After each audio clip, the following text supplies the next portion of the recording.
ceux qui se trouvent dans cette salle. Mais notre Dieu a prévu quelque chose de spécial pour une partie de son royaume. L'Église est structurée en ministère de célibataires, de mariés et d'étudiants. Et ce matin, Dieu veut s'adresser aux célibataires de son royaume. Ma question, c'est, y a-t-il des célibataires dans cette salle?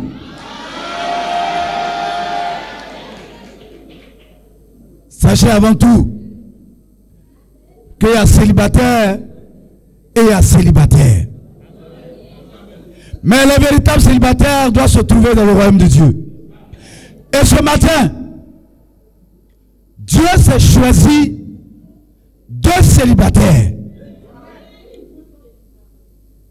Ce sont des hommes remplis du Saint-Esprit. Et lorsqu'ils vont prendre la parole ici devant vous, ils parleront de la part de Dieu. Sois attentif. Le premier, c'est un dirigeant, et tous sont tous des dirigeants. Et le thème de ce matin, c'est « Voici le célibataire que Dieu bénira ».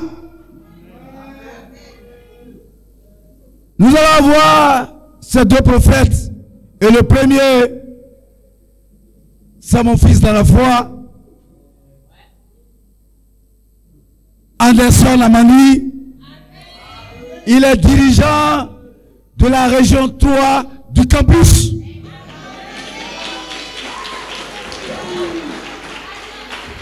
Il va développer le premier aspect de ce thème. Après lui viendra un autre célibataire. Un autre célibataire qui est dirigeant de la région du Centre-Sud. Raphaël va venir dans le deuxième temps pour achever ce thème. Donc si tu es célibataire, parce que nous sommes tous célibataires, personne n'est marié, mais c'est en cours de chemin que Dieu change le statut. Donc ce matin, recevons le message de Dieu avec humilité, avec grâce, avec foi, avec crainte. Et si le peuple est d'accord, acclamons ici Anderson qui va nous prêcher puissamment le message.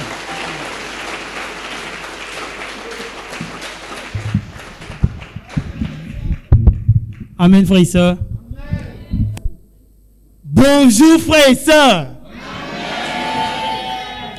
Bonjour, chers célibataires. Comment ça va ce matin? Le privilège est grand pour moi ce matin de me tenir devant vous et parler de la part du Seigneur. Et comme vous pouvez le voir, je n'ai pas à me présenter. L'évangéliste l'a déjà fait. Si ce, pour passer au message, nous allons baisser la tête. Je vais prier. Éternel Dieu, nous te rendons toute la gloire et nous te disons merci. Éternel mon Dieu, mon roi, le privilège est grand pour moi ce matin. Père, tu m'as choisi pour parler à ton peuple qui suit. Éternel Dieu, je te demande une seule chose.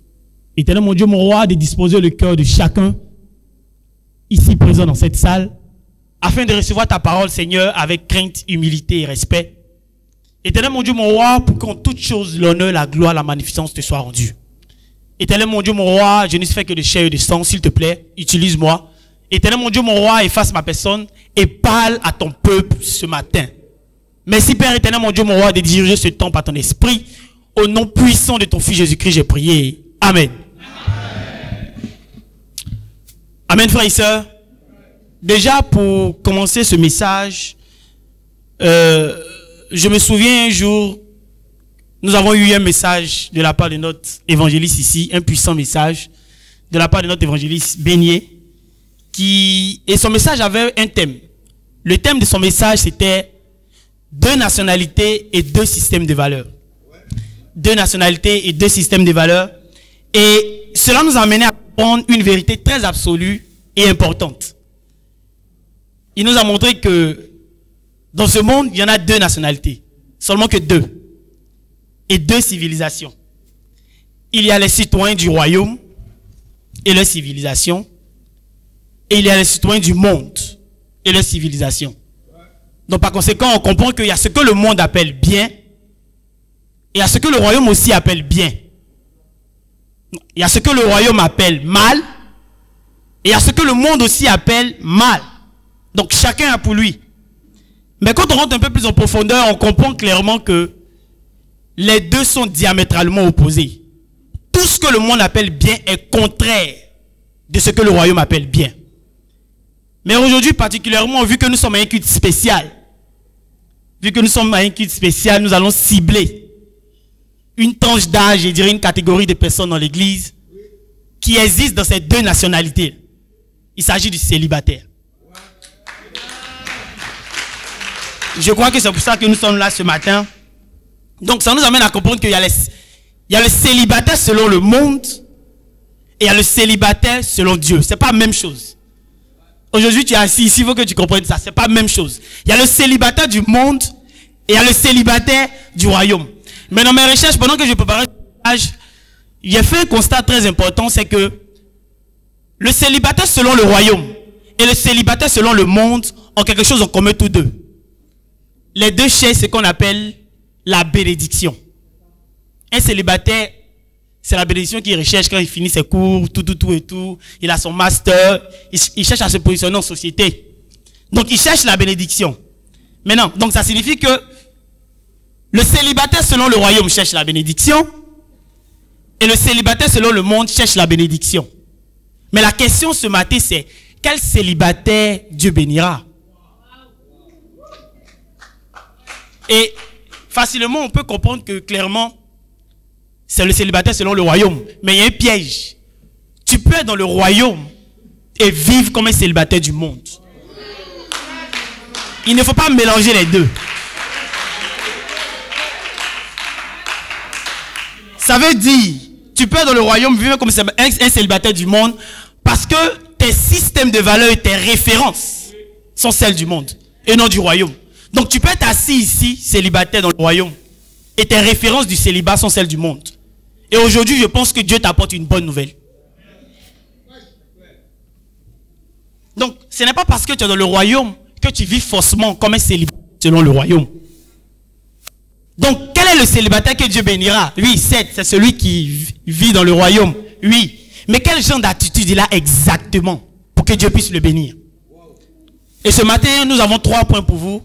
Je pense que l'évangéliste Tano l'a déjà présenté. Il y aura moi et, comment dirais-je, notre vaillant frère Raphaël.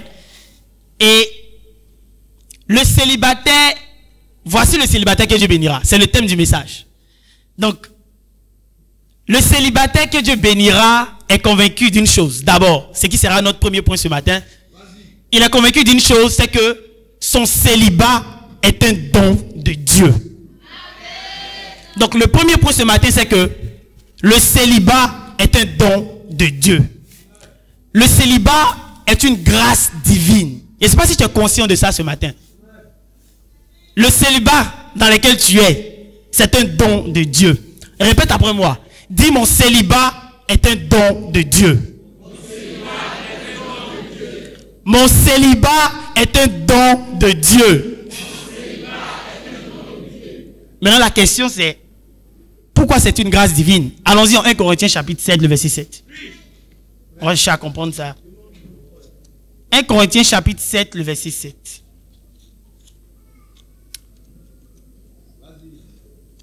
« 1 Corinthiens chapitre 7, à partir du verset 7. Qu'est-ce que la Bible nous dit? 1 Corinthiens 7, à partir du verset 7. « Je voudrais que tous les hommes fussent comme moi. Mais chacun tient de Dieu un don particulier. L'un d'une manière et l'autre d'une autre. » Ici, on sait bien que c'est Paul qui parle. Il dit, je voudrais que tous les hommes fussent comme moi. En d'autres termes, ma volonté, c'est que vous tous, vous soyez comme moi. Mais il y a un truc que j'ai pas. C'est que chacun tient de Dieu un don particulier. Donc Paul ici, en nous montrant cela, il va nous montrer ici que la position du célibat dans laquelle il est un don. Parce que ce n'est pas tout le monde qui a ce don de célibat. Ce n'est pas tout le monde qui a ce don de célibat. Paul ici montre que le célibat est un don. En d'autres termes, c'est Dieu qui lui permet de vivre ce célibat. Le célibat dans lequel tu es dans le royaume, c'est Dieu qui te permet de vivre cela. Sinon toi-même tu ne peux pas.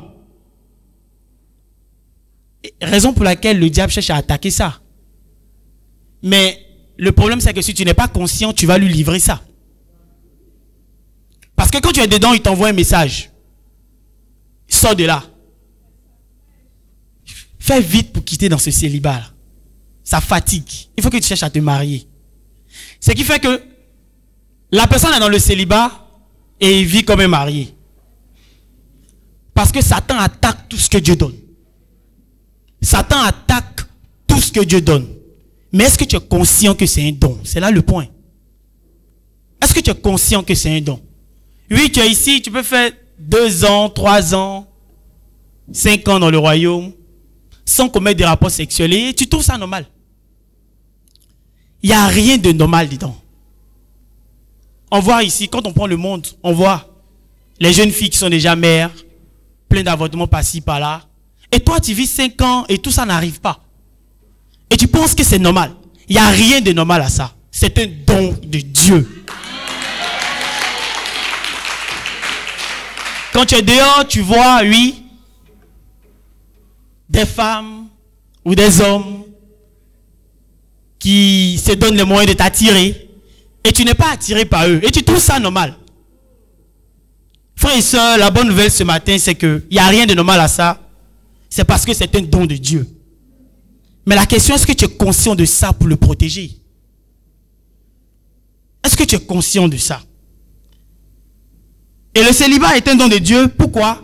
Parce qu'il présente des avantages. Le premier aspect des avantages, allons-y en 1 Corinthiens chapitre 7, le verset 28. On va voir le premier aspect de l'avantage du célibat. 1 Corinthiens chapitre 7, le verset 28. La Bible nous dit, si tu es marié, tu n'as point péché. Si la vieille s'est mariée, elle n'a point péché. Mais ces personnes auront des tribulations dans la chair et je voudrais vous les épargner. Oui, la parole est forte. Effectivement, ce qu'il dit ici est vrai. Si tu prends la résolution de te marier, tu n'as pas péché. Oui, mais il montre ici quelque chose de très important. Il dit, celui marié a des tribulations. Et lui, sa volonté, il voudrait que ces personnes, les gens de Corinthe, soient épargnés.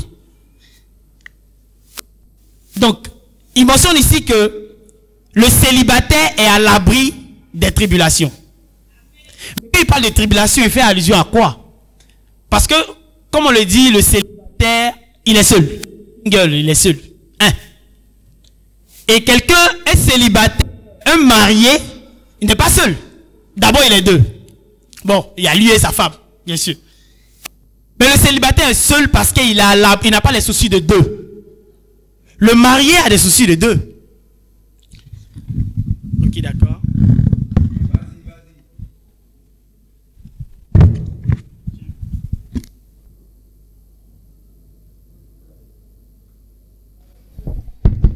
Amen. Comme les autres le dit, le célibataire n'a pas des soucis de 2. Pourtant, le marié, il a des soucis de 2. Dans tout ce qu'il fait et dans toutes les décisions qu'il doit prendre, il doit considérer l'autre, son partenaire. Mais l'avantage du célibataire, c'est qu'il est seul. Le marié, même dans l'utilisation de son temps, parce que quand il rentre et qu'il se fait tard, madame va appeler. Et tu es où? Faut faire vite, tu as rentré. Pourtant, le célibataire, il a tout son temps. Personne ne va lui demander des comptes. Donc, tu vois que tu es avantageux ce matin en train d'être célibataire. Est-ce que tu peux t'applaudir?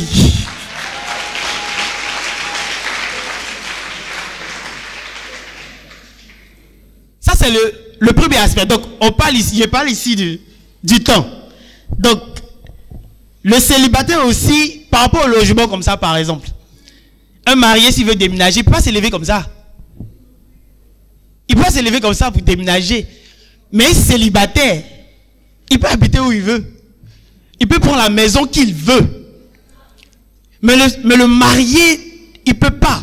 Parce que tant qu'on n'est pas d'accord, nous deux, je ne peux pas. Donc, s'il doit déménager, il doit prendre des vacances, il doit penser aussi à l'autre. Il ne peut pas penser seulement qu'à soi seul. Mais le célibataire, lui seul, il peut s'élever. Tu peux t'élever ce matin ici. Tu vas, comment dirais-je, à Grand Bassam. Voilà. Tu n'as pas besoin d'autorisation. Si tu veux, tu rentres un peu tard. C'est toi seul. Il n'y a pas de compte à rendre à quelqu'un, même pour manger. À la maison, le mari et sa femme pour manger ont décidé, on va s'accorder du plat du jour. Donc tu vas me dire ce que tu veux manger. Oui, il y a des dit aussi ce que je veux manger. Mais il faut qu'on s'entende. En tout cas, moi, je ne suis pas prêt qu'on me dise, on choisit mon plat. Si je sors, je suis dehors. Si poisson passe dans ma tête, il y a chair, je vais manger.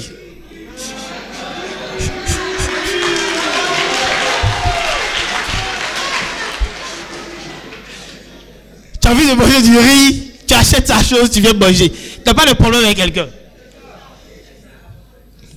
Parce que le marié, ils doivent s'accorder du menu du jour. Donc le marié se fait des soucis pour deux. Il y a aussi les enfants. En même temps que les enfants t'apportent la joie, en même temps aussi tu es dans l'anxiété. Puis tu es assis ici, le voici les sous-goutons là-bas, tu n'es pas en paix. Le célibataire n'a pas ça. Parce que le mariage, c'est vrai, offre de grandes bénédictions, mais il y a aussi un lot de difficultés. Donc tu es privilégié ce matin d'être célibataire.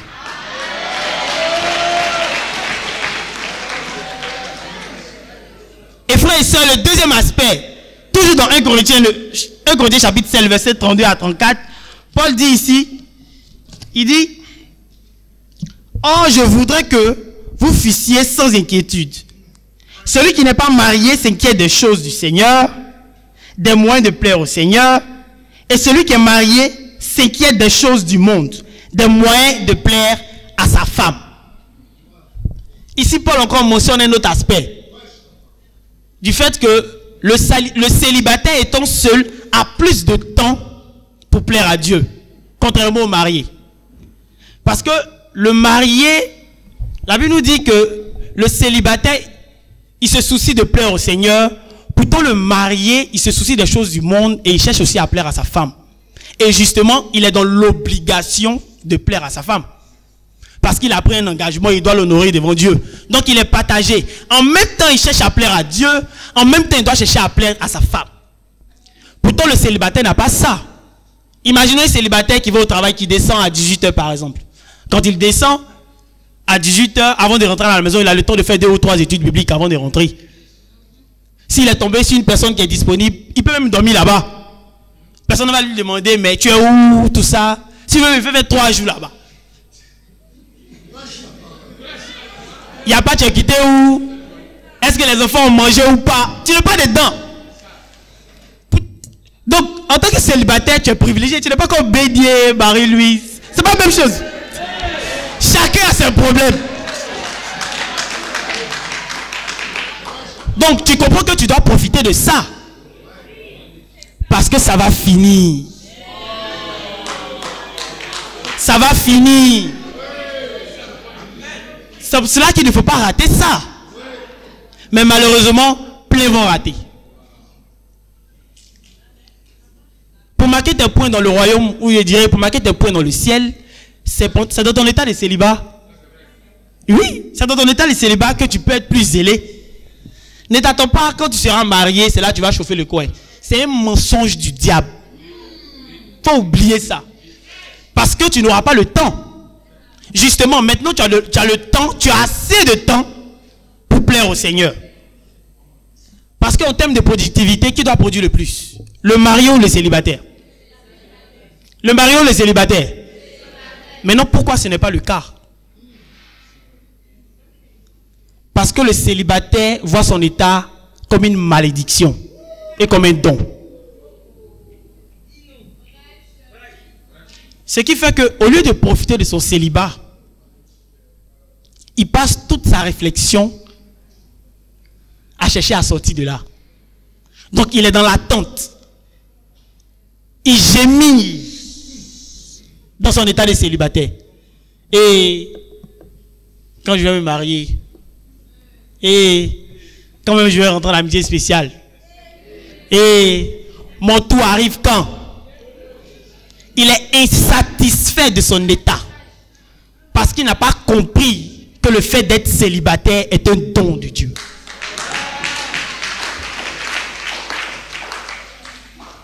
Un célibataire qui gémit dans son état, comment peut-il en tirer profit? Il gémit dans son état. Comment est-ce qu'il peut profiter de cela? Parce que ses regards, il est dans le célibat, mais ses regards sont vers le mariage. Il est insatisfait de son état, comme j'ai pu le dire. Mais si tu n'exploites pas ce don, tu finiras par tomber dans le péché. Ça, c'est clair. Parce que ta bénédiction est rattachée à ton état de célibat. Ta bénédiction est rattachée à ça. Parce que si tu es marié, tu n'as pas le temps. Comme je l'ai dit au début, si tu es marié, tu n'as pas le temps de faire tout ça. Pourtant, dans le célibat, tu peux pleinement plaire à ton Dieu. Et Joseph avait compris ça. Joseph avait compris ça. Quand on lit Genèse, d'où est tiré même le thème. Genèse 39 à partir du verset 6 à 9. On va lire Genèse chapitre 39 à partir du verset 6 au verset 9. Genèse chapitre 39, le verset 6 au verset 9. Le verset 6 au verset 9. Il abandonna aux mains de Joseph tout ce qui lui appartenait. Et il n'avait avec lui d'autres soins que celui de prendre sa nourriture. Il ici est pour Potiphar, parce que je prends le verset au milieu. Donc, c'est Potiphar qui abandonne dans les mains de Joseph tout ce qui lui appartenait. Il avait avec lui d'autres soins que celui de prendre sa nourriture. Or, Joseph était beau de taille et beau de figure. Après ces choses, il arriva que la femme de son maître porta les yeux sur Joseph et dit, couche avec moi. Il refusa et dit à sa femme, il refusa et dit à la femme de son maître, voici mon maître ne prend avec moi connaissance de rien dans la maison. Et il a remis entre mes mains tout ce qui lui appartient. Il n'est pas plus grand que moi dans cette maison. Et il ne m'a rien interdit, excepté toi, parce que tu es sa femme. Comment ferais-je un aussi grand mal et pécherais-je contre Dieu? Amen. Frères et sœurs, quand Joseph est vendu par ses frères aux Ismaélites, avant que Potiphar l'achète, il avait, je dirais, environ 18 ans. Il était jeune. Il était célibataire, sans femme. Et Joseph avait compris ça. Parce que Joseph utilisait ça pour plaire à Dieu. Comment? Il utilisait ça pour plaire à Dieu de par son obéissance. Il utilisait ça pour plaire à Dieu de par son honnêteté. Parce que pour que son maître lui donne tous ses biens à gérer, quand même, il faut que tu sois quand même honnête. Il faut quand même que tu sois obéissant. Parce que s'il n'y a pas ça, je ne peux pas te donner mes biens à gérer. Donc, Joseph avait compris ça. Et il utilisait ça pour être obéissant, être honnête. Et il prenait ça aussi pour être chaste. Raison pour laquelle la femme de Potiphar a voulu lui voler ce don-là. Mais comment? Elle a voulu lui voler ce don en l'emmenant à coucher avec elle. C'est qu'il a refusé. Parce qu'il avait compris cela. Joseph protégeait son don. Mais est-ce que tu protèges ton don? Lui, il protégeait pour lui. Raison pour laquelle il a fui. Il a refusé, il a fui. Parce que s'il commettait l'acte, il devenait deux. Justement, lui et la femme. Même s'ils ne sont pas mariés avec la bague au doigt, ils sont deux. Parce que consciemment dans sa tête, il sait qu'il a commis l'acte avec elle. Et il sait derrière qu'il y a des conséquences désastreuses. Mais est-ce que tu protèges ce don-là? Ou bien est-ce que tu l'échanges avec les plaisirs du monde? Est-ce que tu échanges ton don avec les plaisirs du monde? L'immoralité, l'impurité ou la corruption. Joseph a protégé son don. Quand tu es célibataire dans le royaume et que tu t'agites, c'est parce que tu n'as pas compris que c'est un don. Tu t'assois, tu gémis. Non, est-ce que... Il n'y a rien de plus pire que quand tu es ignorant. Parce que tu as ça et tu penses que tu n'as rien. Donc frères et sœurs, ce matin, le premier aspect de ce message, je voudrais te montrer que tu es privilégié ce matin en tant que célibataire. Parce que c'est un don et c'est une grâce de Dieu. Mais est-ce que tu es conscient que tu es avantageux? Ce matin, je voulais juste te dire de remercier Dieu. Remercie Dieu pour ce don qu'il t'a donné.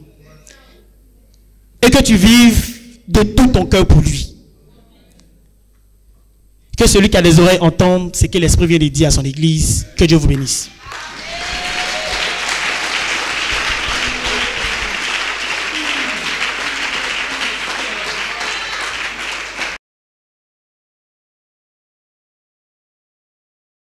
Frères et sœurs, on acclame encore pour le frère Anderson.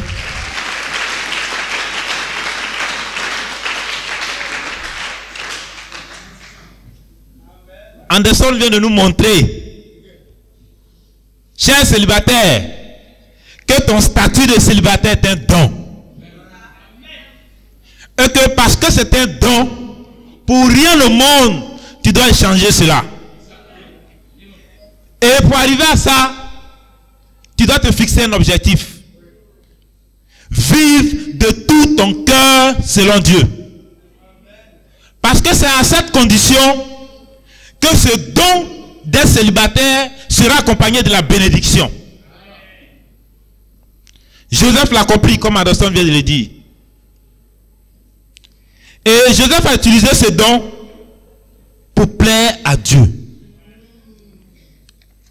Et le verset 39, ou du moins le verset 9 du passage que nous venons de lire, est très parlant. Quoiqu'elle parla tous les jours à Joseph, il refusa de coucher auprès d'elle, d'être avec elle. Frères et sœurs, frères célibataires, sœurs célibataires, vivre de tout ton cœur selon Dieu, c'est avant tout fuir le péché. Et le moyen que Joseph nous montre ici pour fuir le péché, c'est d'abord afficher ses convictions. Oui, il a dit à la femme de Potiphar que lui n'était pas comme tout le monde. Que lui, Joseph, était serviteur de Dieu. Question, est-ce qu'on sait qui tu es? Dans ton quartier, au travail, dans ton business et partout où tu vas. Est-ce qu'on sait qui tu es? Maintenant, si on ne sait pas, pourquoi tu ne dis pas qui tu es? Pourquoi? Pourquoi tu me présentes comme c'est un gars avec qui on va à l'église là? Non, je ne suis pas un gars avec qui tu vas à l'église. Je suis ton frère en Christ. Je suis disciple comme toi. Nous sommes disciples. Et si ton ami te demande, c'est quoi disciple? Je vais lui dire que tu es celui-ci qui Jésus compte pour sauver le monde.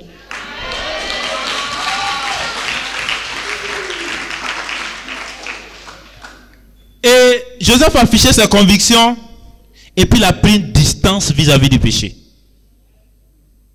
La Bible dit, dans le passage que je viens de lire, il refusa de coucher auprès d'elle et d'être avec elle. D'être avec elle. Parce que tu peux refuser, mais être avec peut t'amener à te compromettre.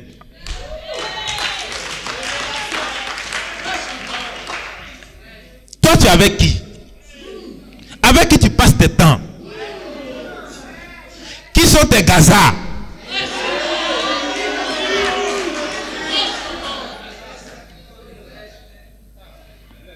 Frères, sœurs, ceux avec qui tu passes le temps vont t'amener à faire des choses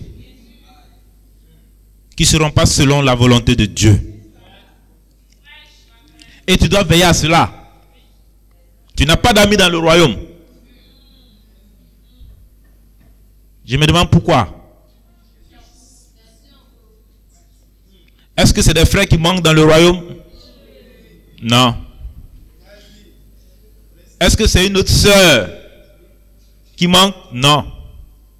Mais pourquoi fais-tu le choix d'être avec d'autres qui n'ont pas la même vision que toi, qui n'ont pas le même système de valeurs que toi, comme Anderson vient de le dire?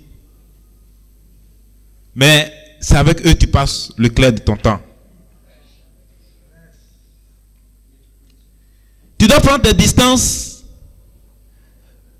en respectant les règles de Dieu et les règles que l'Église a fixées. On dit à 22h, on n'appelle plus les sœurs.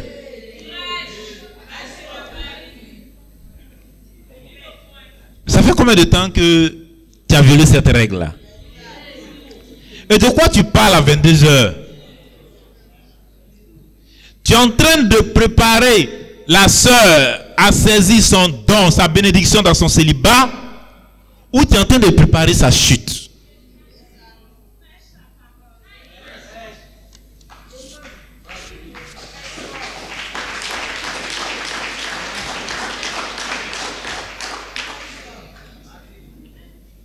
Oui, en tant que célibataire, c'est un don.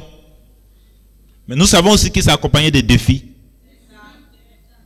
Et face à tous ces défis, nous avons besoin d'une chose, c'est la foi.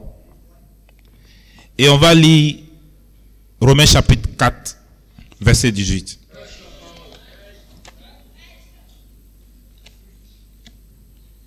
Romains chapitre 4, verset 18. Il est écrit: espérant contre toute espérance, il crut, en sorte qu'il devint père d'une grande nation, selon ce qui lui avait été dit, telle sera ta postérité. Abraham attendait une bénédiction, mais dans l'attente de cette bénédiction, les éléments qu'il disposait pour que la bénédiction se réalise là n'étaient pas en sa faveur. Rien ne lui montrait que de Sarah et de lui pouvait sortir un enfant qui va accomplir la promesse de Dieu. Quel est le défi qui se présente à toi et qui fait que tu es prêt à livrer ce don spécial que Dieu te donne d'être célibataire? C'est le travail que tu cherches?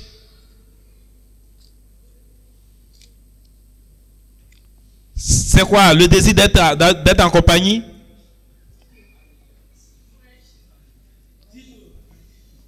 Oui. Quel est le défi qui se présente à toi? Et quel que soit le défi qui se présente, tu dois pouvoir te dire que je dois espérer contre toute espérance. Parce qu'on n'espère pas lorsqu'on a tous les éléments en main. Parce que même Joseph, après avoir refusé de coucher avec la femme de Potiphar, il a été victime d'une fausse accusation. Et ça a engendré quoi? La prison. Et il pouvait se dire, voilà, je n'ai pas fait. Et Dieu, malgré tout ça, tu as laissé, ils m'ont mis en prison.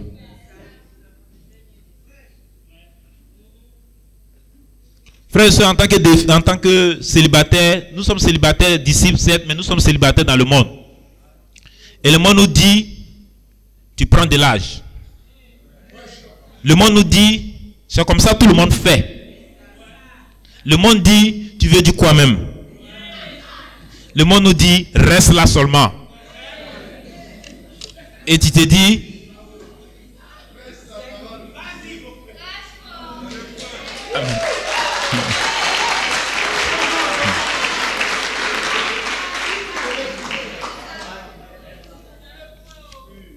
et tu finis par donner, pour te convaincre de ce que tu dois lâcher prise, tu finis par appeler ça pression.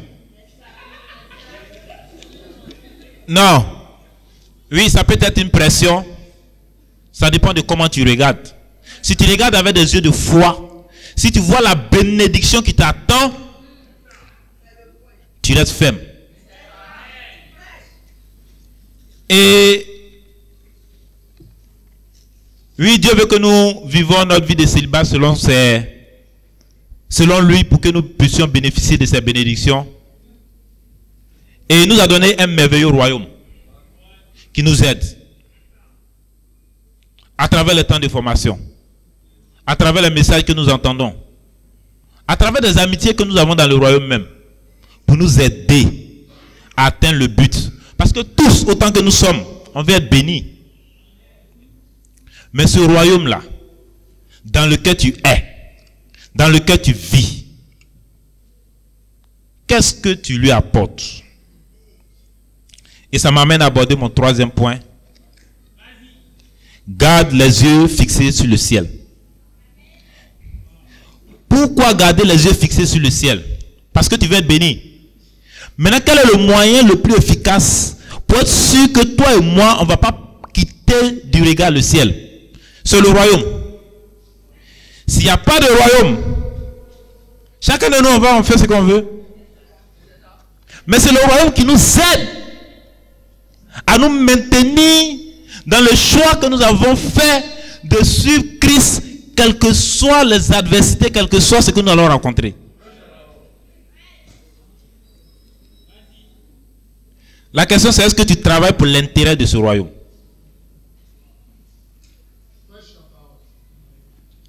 Parce que pour que le royaume continue de vivre et de t'aider à avoir la bénédiction, comme je le disais tout à l'heure, il faudrait que ce royaume vive, qu'il s'étende. Quelle est ta contribution dans cela? Quelle est ta contribution?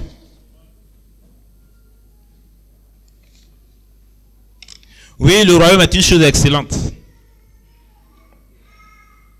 Et nous venons tous au culte, nous participons souvent à certaines activités de l'église. La question, mais c'est pourquoi tu le fais? La Bible dit dans le livre des gens que des gens cherchaient Jésus. Et quand ils l'ont vu, ils lui ont dit, Maître, depuis quand tu es venu ici, on te cherche, depuis là on ne te trouve pas. Mais la raison, c'était qu'ils avaient mangé du pain et qu'ils étaient rassasiés.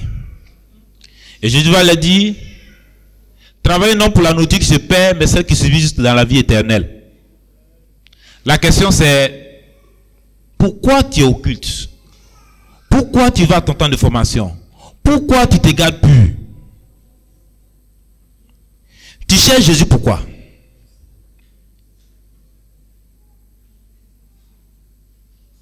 Tu peux dire non, je travaille pour l'intérêt du royaume parce que je viens au culte. Non. Tu peux dire je travaille pour l'intérêt du royaume parce que je paye ma collecte.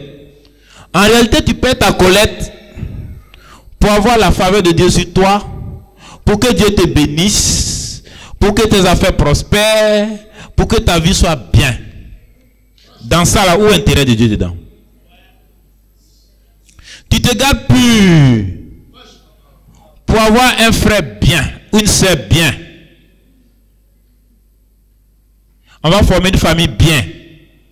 On va élever les enfants avec la parole pour qu'ils soient bien. Et on va vivre une vie bien. Où est l'intérêt de Dieu dedans?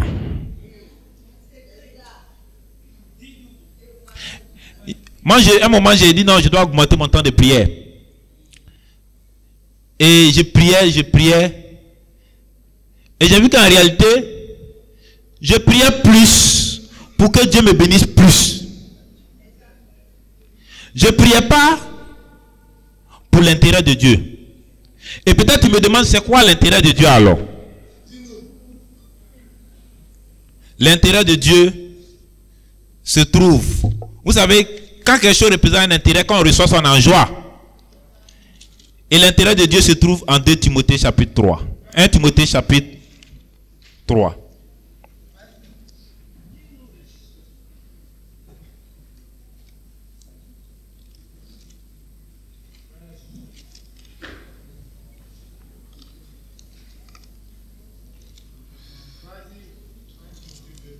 Pardon, 1 Timothée 2, verset 3 à 4. Il est écrit.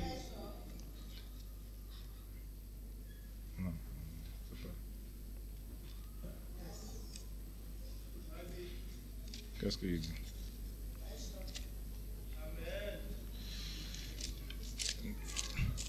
1 Timothée 3, 1 Timothée 2, pardon, versets 3 à 4.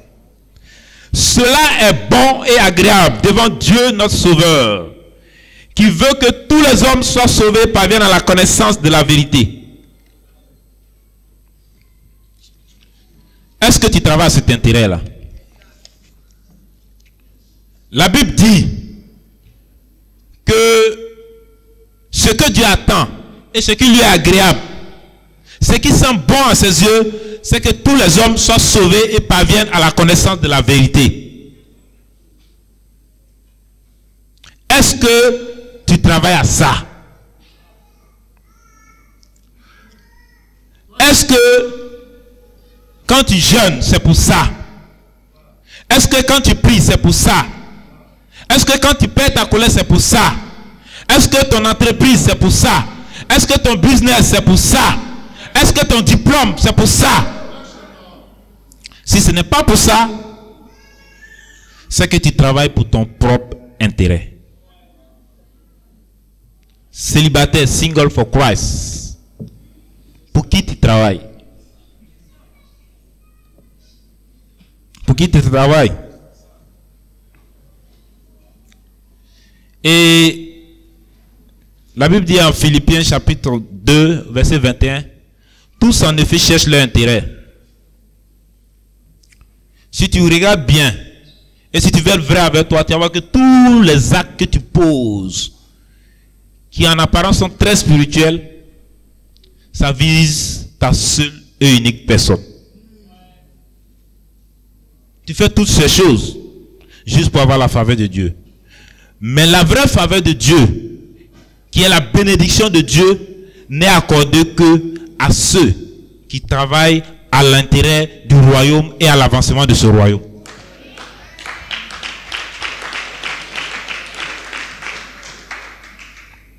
Dieu a déjà beaucoup donné. Son Fils. On ne peut plus être dans le royaume juste pour que Dieu nous donne encore. Dieu a fait le plus gros investissement qui soit. Ça ne peut pas être chiffré. C'est tellement grand parce qu'il s'agit du Fils unique et bien-aimé du Créateur de l'univers, qu'il a investi dans la vie de toi et moi. Et on continue de dire, je vais me garder plus pour que tu me bénisses encore. Je vais payer Colette pour que tu me bénisses encore. Je vais faire ceci pour que tu me bénisses encore. Je vais aller à mon temps de formation pour que tu me bénisses encore. Quand est-ce que tu vas penser à celui qui a tant investi pour toi et travailler à ce qui lui rend, le rend joyeux? Quand est-ce que tu vas travailler à ce qui rend joyeux? Celui qui te bénit depuis toujours. Et on sait tout ce qui rend joyeux celui qui nous a rassemblés ici, c'est qu'il y ait de la joie au ciel. Et on sait tous comment la joie est possible dans le ciel, c'est lorsqu'un péché se répand.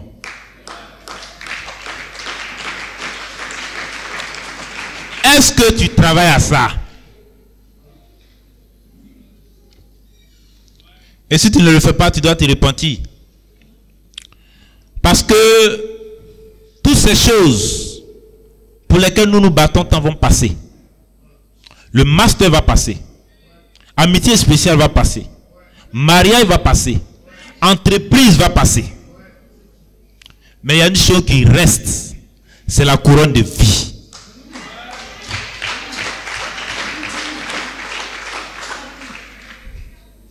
Et on va lire Marc chapitre 12 verset 25 pour s'en convaincre. Les gens sont venus demander à Jésus qu'est-ce qui va se passer par rapport au mariage, quand on va mourir, tout ça. Et voici ce que Jésus leur répond. Car à la résurrection des morts, les hommes ne prendront point de femmes, ni les femmes de Marie, mais ils seront comme les anges dans le ciel. Donc travaille pour des choses qui ne vont pas passer. Défixe-toi sur ces choses qui semblent des choses légitimes. Mais en réalité, ce sont des besoins. qui en réalité sont des moyens pour nous aider à atteindre le but ultime. Pourquoi tu as fait du moyen le but? Pourquoi amitié spéciale qui doit t'aider à aller au ciel est devenue ton but? Pourquoi avoir licence qui doit être un moyen pour aller au ciel est devenu ton but? Ce n'est pas le but. Chers célibataires, ce n'est pas notre but.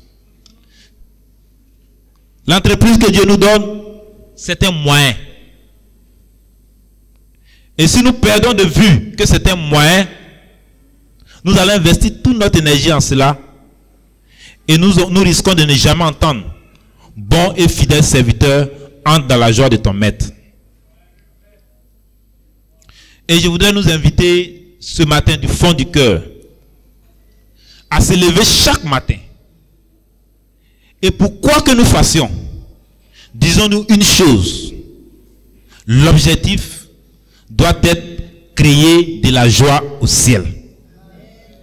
Même quand je dis bonjour, je dois m'assurer que c'est dans l'intérêt de Dieu.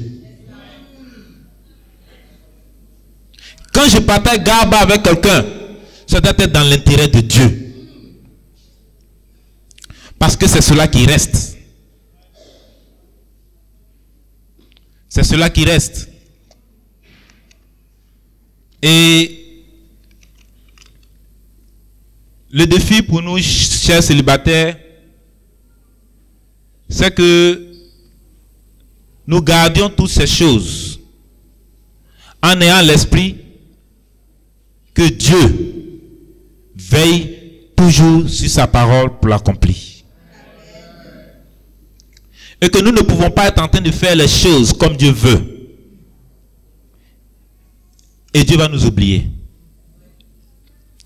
Mais nous ne pouvons pas en train de faire les choses pour nous et pour nous seuls et demander à Dieu de nous bénir.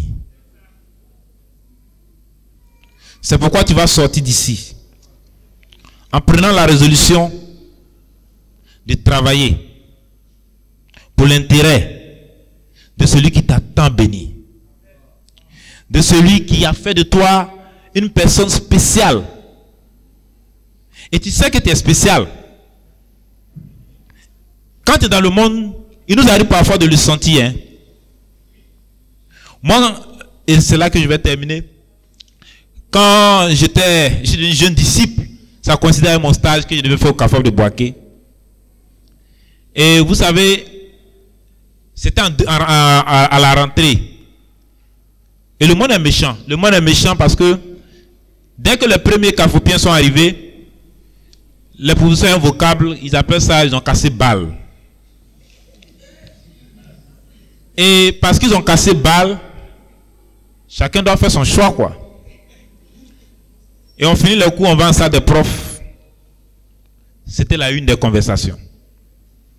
On dit, hey, en salle B, en salle C, en salle temps. Non, il y a temps. Et comme je ne parle pas, il y a un qui me dit, mais attends, toi, mais professeur de CAV, parce qu'on n'enseigne pas la même discipline, mais tu ne parles pas là. J'ai dit, je suis chrétien. Il dit, mais donc chrétien, il dit non, chrétien ne dit pas ça. Et ce qui s'est passé après, c'est que quand je viens en salle de prof pour remplir les cahiers de tests, quand les gens me trouvent, ils disent, hey, vous là, les gars, pasteur est là, hein, donc... Mais au-delà de ça, il y avait un groupe d'enseignants. Et vous savez qu'il y a les histoires de cotisation, il y a une caisse commune. Et puis les gens sont là et disent, donnons la caisse à M. Coco pour CCAV. Je n'ai pas demandé votre caisse. Et après j'ai demandé à quelqu'un, pourquoi vous pensez que c'est moi? Il dit non.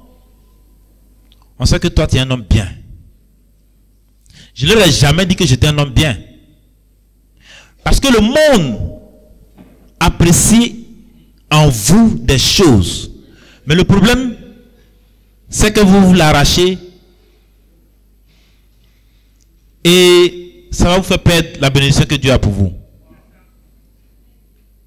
Vous êtes des sœurs de valeur, chers célibataires. Vous êtes des frères de valeur. Et gardez ce don que Dieu vous a donné d'être des célibataires. Gardez-le en travaillant de tout votre cœur pour plaire à Dieu. Gardez-le en travaillant de tout votre cœur pour que le royaume qui a fait de vous ces personnes spéciales continue d'avancer de gloire en gloire. Et c'est à cela que Dieu nous invite. C'est ce que Dieu attend de nous. C'est ce que j'avais à partager avec vous. Que Dieu nous bénisse.